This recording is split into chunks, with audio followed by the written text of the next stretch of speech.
എല്ലാവർക്കും നമസ്കാരം. പണം കടം കൊടുക്കുന്നവരും പണം കടം വാങ്ങുന്നവരും അറിഞ്ഞിരിക്കേണ്ട കുറച്ച് കാര്യങ്ങൾ.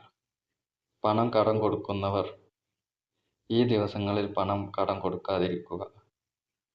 കാർത്തിക, മകം, മൂലം, ചതയം, ഉത്രം, പുണർദം ജന്മനക്ഷത്രം, പിന്നെ ചൊവ്വയും വെള്ളിയും ശനിയാഴ്ച വരുന്ന പൗർണമിക്കും ധനം കടം കൊടുക്കാതിരിക്കുക.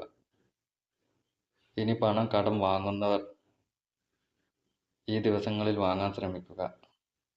എന്നാലേ നമുക്ക് ആ വാങ്ങുന്ന പണം കൊണ്ട് ഒരു ഉപകാരം ഉണ്ടാവുള്ളൂ. കാർത്തിക, മൂലം, പൂണർദം, അവിട്ടം ജന്മനക്ഷത്രം, ചന്ദ്രൻ കുജനോടും ശനിയോടും കൂടി നിൽക്കുന്ന സമയം. പെട്ടെന്നുള്ള ആവശ്യത്തിന് കടം വാങ്ങുന്നവർ ചന്ദ്രൻ 7-ൽ നിൽക്കുന്ന ലഗ്നം നല്ലതാണ്. ബിസിനസ്സിൽ മുടക്കുന്നതിന് പണം കടം വാങ്ങുന്നതിന് ബുധനും ലഗ്നാധിപനും ചന്ദ്രന്റെ കേന്ദ്രത്തിൽ നിൽക്കുന്ന സമയം നല്ലതാണ്.